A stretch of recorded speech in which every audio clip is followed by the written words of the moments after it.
பெருமையானவர்களே, நபி ஸல்லல்லாஹு அலைஹி வஸல்லம் அவருடைய தோழர்களுடைய சிறப்புகளை தொடர்ந்து பார்த்து வருகிறோம். அதிலே முதலாவது 10 அஷரத்துல் முபஷ்ஷரா என்று சொல்லக்கூடிய சொர்க்கத்தை கொண்டு சுபச்செய்தி சொல்லப்பட்ட சஹாபாக்களையா 10 நாளில் பார்த்தோம். இரண்டாவது 10ல ஸல்லல்லாஹு அலைஹி வஸல்லம் அவருடைய குடும்பத்தார்களையா பார்த்தோம். அதை தொடர்ந்து இந்த மூணாவது 10ல இந்த பெரிய சஹாபாக்களுடைய மகன்கள், இவர்களும் முக்கியமான சஹாபிகள். இவர்கள் பெருமானாருடைய காலத்துல இளமையாக இருந்தாலும் பல சேவைகளை ஆற்றி தீனுக்காக உழைத்திருக்கிறார்கள். இந்த சஹாபாக்களுடைய பட்டியல்ல இந்த 10 நாட்களையும் இவங்களை பத்தி பார்க்க போறோம். ஆனா இந்த 10 நாள் பார்க்கக்கூடிய சஹாபிகளுடைய எல்லா பேரும் அப்துல்லா.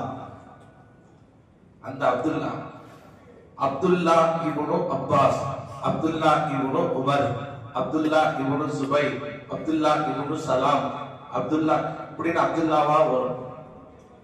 இந்த ஒவ்வொரு சஹாபிகளுடைய சிறப்புகள் என்ன என்பதை தான் இந்த 10 நாளையும் நம்ம பார்க்க போறோம். இதுல நம்ம விளங்க வேண்டிய விஷயம் என்னன்னா, எல்லா பேரும் அப்துல்லானால எந்த அப்துல்லா தெரியாது. அதனால இப்னு போட்டு பக்கத்துல பேர் எழுதுவாங்க. அப்போ நம்ம விளங்கிக்கலாம் இந்த சஹாபியோடைய மகன் இந்த மகன் இவரு அப்படின்றது. இப்ப உதாரணத்துக்கு அப்துல்லா இப்னு அப்பாஸ் அப்படின்னா அப்பாஸ் ரலியல்லாஹுடைய மகன் அப்துல்லா. இப்னுனா என்ன அர்த்தம்? இப்னுனா சன் ஆஃப் அப்படின்னு அர்த்தம். அரபியில இப்னு அப்பாஸ் ரலியல்லாஹு அவர்கள் கூறுகிறார்கள் அப்படின்னா அப்பாஸ் ரலியல்லாஹு சொல்றாங்க விளங்க கூடாது. என்ன விளங்கணும்? அப்பாஸ் ரலியல்லாஹுடைய மகன் அவர் சொல்றாங்க விளங்கணும். அப்பாஸ் ரலியல்லாஹு பேர் வருதான்னா அப்பாஸ் இப்னு அப்துல் முத்தலிப்னு வரும். அப்துல் முத்தலிபுடைய மகன் அப்பாஸ் சொல்றாங்க வரும். இப்ப இப்னு அப்பாஸ் சொன்னா அப்பாஸுடைய மகன் அப்துல்லா. இப்னு உமர் அப்படின்னா யார் சொன்னாங்க அர்த்தம்? உமர் ரலியல்லாஹுடைய மகன் அப்துல்லா. இப்னு மஸ்ஊத் அப்படின்னா என்ன அர்த்தம்? மஸ்ஊத் ரலியல்லாஹுடைய மகன் அப்துல்லா. அப்படி வளரும். அதே போல பெண்களுக்கு எப்படி வரும் அப்படின்னா பிந்து அப்படின்னு போட்டு என்ன செய்வாங்க? எழுதுவாங்க. இங்கிலீஷ்ல என்ன எழுதுவாங்க? டாக்டர் அப்பா. அது ஒரு நம்மாலு அரபியில படிக்கும் போது சொல்லி படிக்க பிந்துன்னா மகள் அர்த்தம். அவன் படிக்கும்போது பந்து படிச்சிருக்கான். பந்து இல்லடா அது பிந்து. பிந்துன்னா மகள் அர்த்தம். அபூபக்கர் ரலியல்லாஹுடைய மகள் ஆயிஷா, உமர் ரலியல்லாஹுடைய மகள் ஹப்ஸா அப்படின்றது நடுவுல பிந்து. நம்ம இந்த மனசுல வச்சுக்கிறோம். ஆண்களுக்கு இப்னுன்னு சொல்லுவாங்க, மகளுக்கு பிந்துன்னு சொல்லுவாங்க. நீங்க அரபியில எழுதும்போது கூட அப்படி எழுதி பழகுங்க.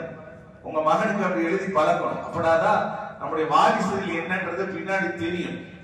இப்பெல்லாம் என்ன ஆச்சுன்னா, முன்னாடியாவது வாப்பாவுடைய வாப்பா 2 தலைமுறை பேர் சொன்னாங்க. அதுக்கப்புறம் காலம் வாப்பாவுடைய வாப்பா பேர் சொன்னாங்க. இப்ப உங்க வாப்பா பேர் என்னன்னா 2 நிமிஷம் யோசிச்சுதான் சொல்றான். ஏன்னா குடும்பத்துல குழப்ப வர்ற மாதிரி யோசிக்கிறான். வாப்பா பேர் என்ன? எங்க வாப்பா பேரா? எங்க வாப்பா பேரு இருக்கிறான். காரணம் என்ன அப்படின்னா அந்த அளவுக்கு டெக்னாலஜி மனுஷ பிள்ளைகளை அப்படி மாத்திருச்சு. அதெல்லாம் 3 தலைமுறை சொல்லுவாங்க. எங்க வாப்பா பேர் இது, அவங்க வாப்பாடைய பேர் இது, அவங்களுடைய வாப்பா பேர் இது, அப்படி சொல்லணும். 3 தலைமுறையா இருக்கும். அதே போல இன்ஷியலும் அப்படிதான் இருக்கும். முன்னாடி எல்லாம் பாத்தீங்கன்னா 3 இன்ஷியல் இருக்கும். அந்த 3 இன்ஷியலுடைய பேர் என்ன? அவங்க வாப்பாவுடைய பேருடைய ஒரு வார்த்தை, அவங்களுடைய வாப்பாவுடைய பேருடைய வார்த்தை, இந்த மாதிரி 2 இன்ஷியல் 3 இன்ஷியல் போடுவாங்க. இப்ப இன்ஷியலே போடுறது யோசிக்கிறாங்க. அதனால இதெல்லாம் நம்ம மனசுல வச்சுக்கணும். கைர் அல்ஹம்துலில்லாஹ். இப்ப நம்ம பார்க்கக்கூடிய சஹாபியினுடைய பெயர் அப்துல்லா இப்னு அப்பாஸ் ரலியல்லாஹு தஆலா. அப்பாஸ் யாரு? அப்பாஸ் ரலியல்லாஹு யாரு? நம்ம பேசுற நேரத்துல அன்னைக்கு என்னன்னா 12 அளவுக்கு அவங்கள பத்தி பேசணும்னு வரும்போது வத்தலகுண்டு ஷம்சுல்லாஹ் வந்துட்டாங்க. அதனால அதை தனியா பேசி நம்ம யூடியூப்ல டவுன்லோட் பண்ணோம். நீங்க பார்த்துருப்பீங்கன்னு நினைக்கிறேன். அவங்கள பத்தி சிறிய குறிப்பிட்டா ரசூலுல்லாஹ்வுடைய வாப்பா அப்துல்லா இருக்காங்கல்ல, அவங்க கூட பிறந்தவங்க தான் அப்பாஸ் ரலியல்லாஹு. எந்த அளவுக்குன்னா சுருக்கமா சொல்லிட்டு அடுத்த விஷயத்துக்கு போறேன். ரசூலுல்லாஹ் இந்த அப்பாஸ் ரலியல்லாஹு அவர்களை சொந்த தகப்பன மாதிரி பாசம் வச்சு பார்த்தாங்க. ரொம்ப நேசமா இருந்தாங்க. யார் இந்த அப்பாஸ் என் சிறிய தங்கையை கோபப்படுத்துகிறாரோ அவர் என்னை கோபப்படுத்துவது போல அப்படின்னா ரொம்ப அரணாக இருந்தார்கள். இந்த அப்பாஸ் ரலியல்லாஹுடைய மகன் தான் அப்துல்லா இப்னு அப்பாஸ் ரலியல்லாஹு. இவங்க எப்ப பிறந்தாங்க அப்படின்னா ஹிஜ்ரத் செய்யறதுக்கு ஒரு 2 வருஷத்துக்கு முன்னாடி தான் அப்பாஸ் ரலியல்லாஹு அப்பா அப்துல்லா இப்னு அப்பாஸ் ரலியல்லாஹு பிறந்தாங்க. இப்னு அப்பாஸ் ரலியல்லாஹு எப்ப பிறகுறாங்க? ஹிஜ்ரத்தின் போறதுக்கு ஒரு 2 வருஷத்துக்கு முன்னாடி மக்காவுல பிறக்கிறாங்க. இவங்க ரசூலுல்லாஹ் மௌத்தாகும் போது இவங்களுடைய வயசு 10 இல்லனா 11 தான். இப்னு அப்பாஸ் ரலியல்லாஹு வயசு என்ன? ரசூலுல்லாஹ் மௌத்தாகும் போது இவங்களுடைய வயசு 10 இல்ல 11 தான். வரலாற்றிலே பதிவு செய்யப்பட்டிருக்கிறது. இப்ப இவங்களுடைய சிறப்புகளை பார்க்கும்போது 10 வயசுக்கு உள்ள ஒரு சிறுவனுடைய தன்மையை தான் இப்ப பார்க்க போறோம். இப்ப 10 வயசுல உள்ள பையன் என்ன தெரியும்? போன நல்ல நோட்ட தெரியும், கேம் விளையாடுவான், சேட்டை பண்ணுவான், தான் தெரியும். ஆனா உலகத்துக்கு ஒரு முன்னுதாரணமாக வாழ்ந்தவர்கள் இப்னு அப்பாஸ் ரலியல்லாஹு தஆலா அன்ஹு. இந்த அளவுக்கு என்றால் பெருமானார் ஸல்லல்லாஹு அலைஹி வஸல்லம் அவருடைய பிரத்யேகமான துஆவை பெற்றார்கள். இவர்கள் எந்த அளவுக்கு பின்னாடி உருவானாங்கன்னா, குர்ஆனுக்கு உண்டான விளக்கத்தை இவர்களை விட தெளிவாக நுணுக்கமாக சொல்லக்கூடியவர்கள் வேற எந்த சஹாபியும் கிடையாது. குர்ஆனுக்கு தஃப்சீர் சொல்வாங்கல்ல, இந்த தஃப்சீர் சொல்லக்கூடிய விளக்கம் சொல்லக்கூடிய அந்த ஆற்றல் வேற எந்த சஹாபியும் கிடையாது. இவங்க தான் முதன்மையானவர்கள். தஃப்சீர்ல ஏகப்பட்ட தஃப்சீர் இருக்கு. அந்த தஃப்சீர்ல முதல் தஃப்சீர் என்ன அப்படின்னா, இப்னு கதீர் என்று சொல்லக்கூடிய அப்துல்லாஹ் இப்னு அப்பாஸ் ரலியல்லாஹு அன்ஹு எழுதின இந்த தஃப்சீர் தான் வந்து முதன்மையானது. ஓகே, உட்கார்ந்து அப்புறம் பார்த்துக்கலாம். ஹிதமத் ரொம்ப தேவைதான், அல்ஹம்துலில்லாஹ். அருமையானவர்களே, அந்த தஃப்சீரிலே இடம்பெறக்கூடியவர்கள் இந்த அப்துல்லாஹ் இப்னு அப்பாஸ் ரலியல்லாஹு தான். அந்த அளவிற்கு நுணுக்கமான வீட்டுக்கு முன்னாடி ஒரு வாட்டி பெரும் கூட்டம், சரியான கூட்டம். எந்த அளவுக்கு பானை கூட விட முடியாத அளவு கூட்டம். என்ன அப்படின்னா, எதுக்கு வந்திருக்கிறாங்கன்னா, அப்பாஸ் ரலியல்லாஹு அன்ஹு மார்க்கம் சார்ந்த விளக்கம் கேட்டு வந்திருக்கிறாங்க.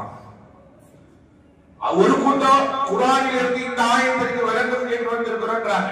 இன்னொரு கூட்டம் ஹதீஸ்ல இருந்து இந்த விளக்கம் கேட்டு வந்திருக்கிறோம். இன்னொரு கூட்டம் மார்க்க சட்ட ஃபிக்ஹ்ல இருந்து இந்த டவுட்டுக்கு வந்திருக்கிறோம். அப்படியா? சரி.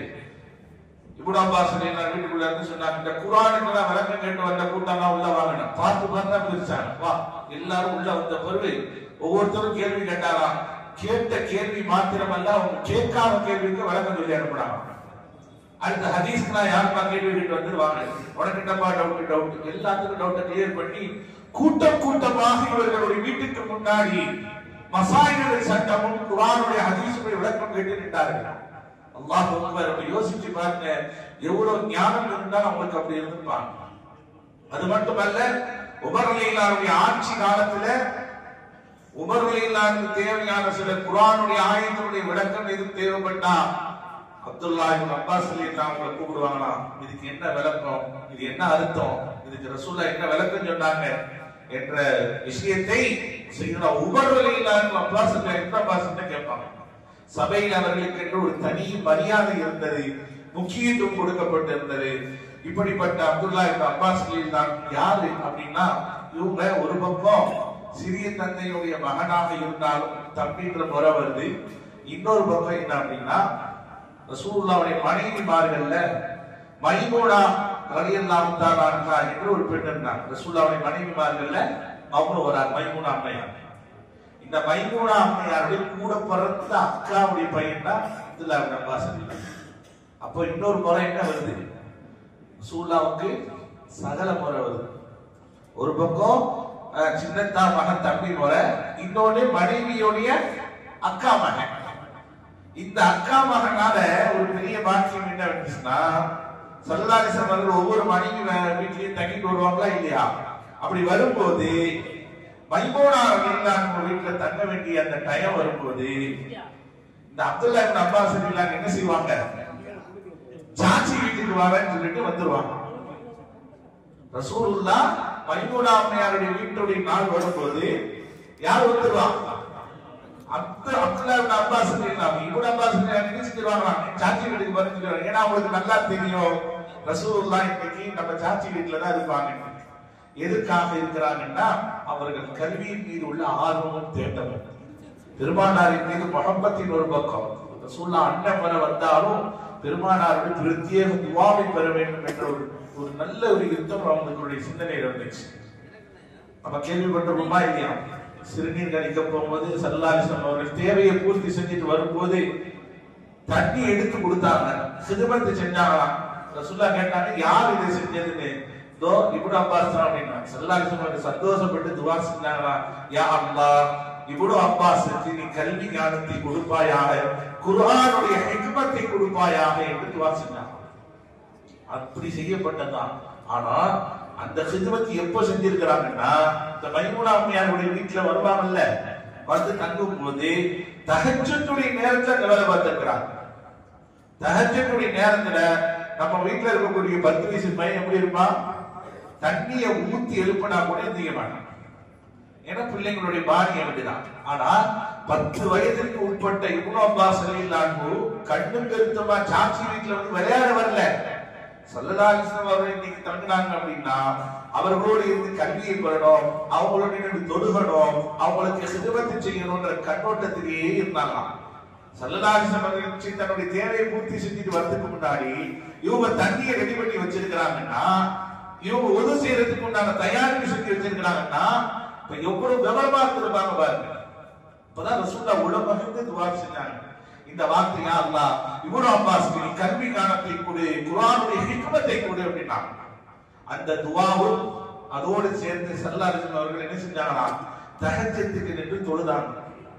தொழும் போது இந்த 10 வயதிற்கு உட்பட்ட இந்த இப்னு அப்பாஸ் ரலியல்லாஹு அன்ஹு வீட்டுல தானே இருக்கிறாங்க, மைமூனா அம்மையார்ல கூட நின்று தொழு வைக்க சொன்னாங்க. கூட நின்று தொழுவாங்க. தக்பீர் ஸல்லல்லாஹு அலைஹி வஸல்லம் அவர்கள் கட்டின பிறகு இப்னு அப்பாஸ் ரலியல்லாஹு அன்ஹு ஒரு அடி பின்னாடி விலகிட்டாங்க. நான் சொல்றது பெரிய வயசுலாம் கிடையாது, 8 வயசு நிரம்பி அந்த சிறுவர் பண்ற வேலை பாருங்க. ஒரு அடி பின்னாடி நின்றுட்டாங்க. ஸல்லல்லாஹு அலைஹி வஸல்லம் இந்த நேரம் தொழுததுக்கு பின்னாடி, என்ன இப்னு அப்பாஸ் என்ன தொழுகும் போது நான் நேரம் என் கூட நிக்க வச்சேன், நீ ஒரு பின்னாடி விலகி போய் நின்றுட்டியப்பா என்னன்னு கேட்டாங்கன்னா ரசூலுல்லாஹ். அப்பதான் இப்னு அப்பாஸ் சொன்னாங்க, உங்களுக்கு நிகராக நிற்கக்கூடிய தகுதி எனக்கு இல்லை, உங்களுக்கு நிகராக நான் நிற்க முடியுமா, அந்த அந்தஸ்தும் தகுதியும் எனக்கு இருக்கிறதா, நிச்சயமாக கிடையாது, நீங்கள் தனித்துவம் பெற்றவர்கள், அதனால் உங்கள் மீது உள்ள மரியாதையின் அடிப்படையில் நான் பின்னாடி வந்தேன். சொல்றது 8 வயசு சிறுவன். இன்னைக்கு ஒருத்தர் தொழுது இருக்கும் போது என்ன பண்றான், அப்படி சேரை தள்ளி விட்டு போயிடலாம், மரியாதை. ஆனால் 8 வயது சிறுவராக இருக்கக்கூடிய இப்னு அப்பாஸ் ரலியல்லாஹு அன்ஹு பெருமானாருடைய துஆவை பெறக்கூடிய அளவிற்கு ஹித்மத்துகளை செய்ததால, ஸல்லல்லாஹு அலைஹி வஸல்லம் அவருடைய அறிவு ஞானத்திற்காக துஆ செய்ததனால முதன்மை பெற்ற முஃபஸ்ஸிரீன்களில் தலை சிறந்தவராக அப்துல்லாஹ் இப்னு அப்பாஸ் ரலியல்லாஹு அன்ஹு விளங்கினார்கள் என்பது வரலாறு. இவங்க ரசூலுல்லாஹ் மட்டும் இல்லைங்க, எல்லா சஹாபிகளும் கல்வி கற்கக்கூடியவர்கள்ட்ட கூட இவங்க நடந்து கொண்ட விதம் என்ன தெரியுமா, உபை ரலியல்லாஹு அன்ஹு மூத்த ஒரு சஹாபி, அவங்கள்ட்ட ஒரு ஹதீஸுடைய விளக்கம் கேட்டு போறாங்க. கவனமா கேளுங்க. உபை ரலியல்லாஹு அன்ஹு ஒரு சஹாபி, அவங்கள்ட்ட ஒரு ஹதீஸ் சார்ந்த விளக்கம் கேட்க போறாங்க. போற உடனே வீட்டுல போய் கதவை தள்ளி பார்க்கறாங்க, உள்ள பூட்டி இருக்கு. நம்மளாம் என்ன செய்வோம், கதவை ஒரு வாட்டி தட்டுவோம், திறக்கணும்னா 2வது வாட்டி தட்டுவோம், 3வது வாட்டி உடைக்க ஆரம்பிச்சிடும். ஏய் திறவ அப்படின்பா, இல்லைன்னா ஜன்னல் வழியா போய் எட்டி விட்டு கல்ல விடுவான், இல்லைன்னா காரியங்கள் பண்ணி விட்டு ஏதாவது ஒன்று பண்ணி திறக்க வச்சிருவான். போனாங்க, இப்படி தள்ளி பார்த்தாங்க, பூட்டி இருக்குது அப்படின்னு நின்னுட்டாங்க. அல்லாஹு அக்பர். எது நேரம், எவ்வளவு நேரம் அப்படின்னா, உபை ரலியல்லாஹு அன்ஹு தானாக கதவு திறந்து வெளியே வர வரையும் அப்படியே நின்றுட்டு இருக்கிறாங்க. கதவு திறந்து பார்த்தா அந்த இப்னு அப்பாஸ் ரலியல்லாஹு அன்ஹு நிற்கிறாங்க. அல்லாஹு அக்பர். என்ன இப்னு அப்பாஸ் இங்க நிக்கிறீங்க? இல்ல, ஒரு ஹதீஸுடைய விளக்கம் கேட்டு வந்தேன், ஒரு கல்வியை தேடி நான் வந்தேன், உங்கள்ட்ட கேட்கலாம் வந்தேன், கதவு பூட்டி இருந்துச்சு, தட்டுறது ஒழுக்கம் இல்லாத செயல், ஏன்னா கல்வியை நாடி வந்திருக்கிறேன், நீங்க உஸ்தாத் ஆயிட்டீங்க, ஒரு ஹதீஸினுடைய விளக்கம் சொல்றது கூட உஸ்தாதுடைய தரம் இருக்கு, அதனால கதவை தட்டி உங்களை டிஸ்டர்ப் பண்ணி ஒரு கல்வி அடைகிறது மரியாதை இல்லை, நீங்களா கதவு திறக்கிற வரைக்கும் நான் நின்றுட்டு இருக்கிறேன். அல்லாஹு அக்பர். உபை ரலியல்லாஹு அன்ஹு சொன்னாங்களா, நீங்க ரசூலுல்லாஹ்வுடைய குடும்பம் ஆச்சு அப்படி நிக்கலாமா, நீங்க ரசூலுல்லாஹ்வுடைய குடும்பத்தாரில் ஒருவர், கல்வியினுடைய சிகரம், பிரத்யேக துஆவை பெற்றவர்கள், முஃபஸ்ஸிரீன்களின் முதன்மையானவர்கள், நீங்க சொன்னா நான் உங்க வீடு தேடி வந்திருப்பேனே, நீ எதுக்கு இவ்வளவு நேரம் வந்து கதவு கூட தட்டாம நிக்கிறீங்களே? அவங்க சொன்ன ஒரே ஒரு வார்த்தை, கல்வி தேடிதான் போக வேண்டும், கல்வி யாரையும் தேடி போகக்கூடாது, கல்வி யாரையும் தேடி போகக்கூடாது, கல்வியை தேடித்தான் போக வேண்டும். யாராக இருந்தாலும், ஏனென்றால் அல்லாஹ்வுடைய தூதருடைய சொல்லும் அந்த அளவுக்கு உயர்வானது என்று சொல்லி சமுதாயத்திற்கு நல்ல ஒரு படிப்பினை வெளிப்படுத்தினார்கள் அப்துல்லா இப்னு அப்பாஸ் ரலியல்லாஹு அன்ஹு. இந்த அளவுக்கு உச்சகட்டமான பேணுதலான ஒரு வாழ்க்கையை கடைபிடித்ததுனால அல்லாஹ் அவர்களை உச்சகட்டமாக ஆக்கினார். அல்லாஹ் அவர்களை பெயர் பெற வைத்தார். பெருமானாருடைய துஆவிற்கு பிரத்யேகமான ஒரு நபராக அவர்களை ஆக்கினார் என்பது வரலாறாக இருக்கிறது. இவர்கள் உலகத்திலே ஹிஜ்ரி 68ஆம் ஆண்டு வரைக்கும் வாழ்ந்தார்கள். சரியா 71 வயசுல அவர்கள் வஃபாத் ஆகிறார்கள். இவங்களுடைய அடக்கஸ்தலம் எங்க இருக்குன்னா, ஹஜ்ஜுக்கு உம்ராவுக்கு போகக்கூடியவங்களுக்கு நல்லா தெரியும், தாயிஃபுக்கு போனீங்கன்னா இப்னு அப்பாஸ் ரலியல்லாஹு அன்ஹு பள்ளின்னு ஒன்று இருக்கு. நீங்க ஹஜ்ஜுக்கு போனீங்கன்னா உம்ராவுக்கு போனீங்கன்னா பாப்பீங்க, தாயிஃபுக்கு போங்க, தாயிஃபுக்கு தனியா பணம் கட்டி தான் கூட்டு போவாங்க டிராவல்ஸ்ல. அவ போகும்போது ஒரு 100 ரியால் கேட்பாங்க, ஒரு 2500 பணம் கட்டணும். பரவாயில்ல போல போய் பாத்தீங்கன்னா ஸல்லல்லாஹு அலைஹி வஸல்லம் கல்லடிப்பட்ட இடம் சொல்லுவாங்க, அந்த தாயிஃப் தான். போனா அந்த கரெக்டா அந்த பள்ளிவாசலே இறக்கி விடுவாங்க. அந்த பள்ளிவாசல் பேரு இப்னு அப்பாஸ். யாருன்னா இவங்க தான். இந்த பள்ளிவாசலுக்கு பக்கத்துல ஒரு சின்ன பெரிய காம்பவுண்ட் சுவர் இருக்கும். அந்த காம்பவுண்ட் சுவர் தான் அவங்க குடியிருந்த வீடும். இன்னைக்கு அவங்களுடைய கபரு அங்கதான் இருக்கு. நீங்க போனீங்கன்னா இன்ஷா அல்லாஹ் அவங்களை போய் சந்திக்கலாம். போனா அந்த இடத்துல துவா செய்ய அவங்களோட வசீலா வச்சுங்க, பிள்ளைக்கு இது போன்ற கல்வி ஞானத்தை கூடி, குர்ஆனுடைய ஹிக்மத்தை கூடி என்று அந்த இடத்துல நின்று துவா செய்யுங்க. அல்லாஹ் நமக்கு அந்த பிள்ளைகளுக்கும் அவர்களுக்கு கொடுத்த கல்வி ஞானத்தை அல்லாஹ் தருவானா. இவர்களுடைய நிறைவு கட்டத்துல இவ்வளவு பெரிய சிறப்பு நிறைய இருக்கு, நான் சுருக்கதான் சொல்றேன். நிறைவு கட்டத்துல இவருடைய கண் பார்வை இழந்தார்கள். கண் பார்வை கொஞ்சம் பார்வை இல்லாம போனான்னு வருது. சொன்னாங்களா அந்த நேரத்துல, அல்லாஹ் என் கண்ண பார்வை பிடித்தானே சொல்லிலாம் எதுவும் சொல்லல. அவங்க அந்த நேரத்துல சொன்ன ஒரு வார்த்தை என்ன தெரியுமா? அல்லாஹ் என் கண்ணில் இருக்கக்கூடிய ஒளியை எடுத்து விட்டு என் நாவிலும் கல்வியும் வைத்து விட்டான். கடைசி நேரத்துல கண் பார்வை இல்லைனா கூட அவர்கள் சொல்லக்கூடிய ஒவ்வொரு குர்ஆன் ஹதீஸினுடைய விளக்கமும் கல்வியிலே அவர்களுக்கு இருக்கக்கூடிய தக்குவாவும் நிரம்ப இருந்தது.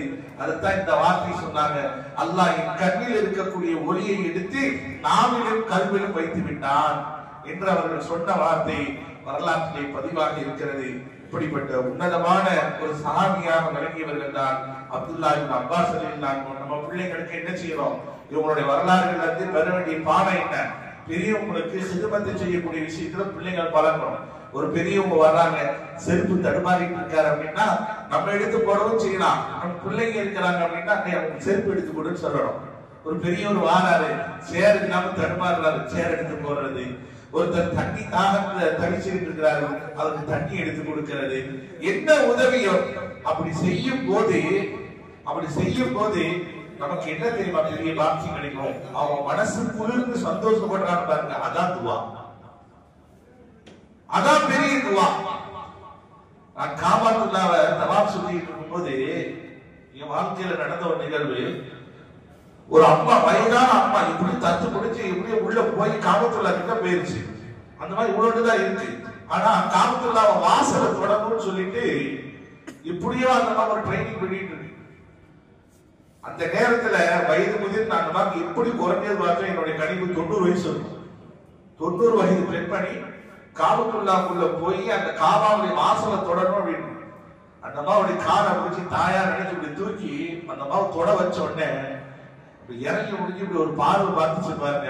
என்னமோ ஒரு பெரிய துவாவை செய்தது போல ஒரு பார்வை, பெரிய ஒரு துவா கிடைத்தது போல ஒரு உணர்வு.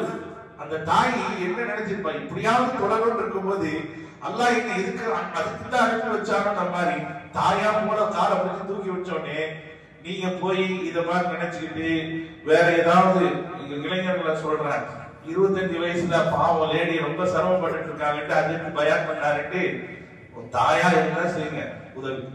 அந்த தாயினுடைய அந்த துவா, முதியவர்களுடைய அந்த துவா, பெரியவர்களுடைய அந்த துவா இருக்க ஒரு அபாயம், அதுக்கு நிகராதான்.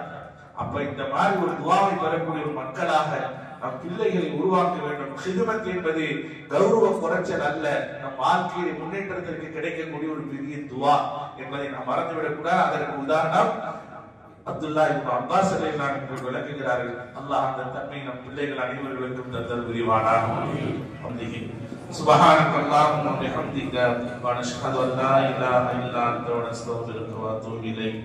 ஆமீன். சுப்ஹான ரப்பிக ரப்பில் இஸ்ஸத்தி அம்மா யசிஃபூன் வஸலாமுன் அலல் முர்ஸலீன் வல்ஹம்துலில்லாஹி ரப்பில் ஆலமீன்.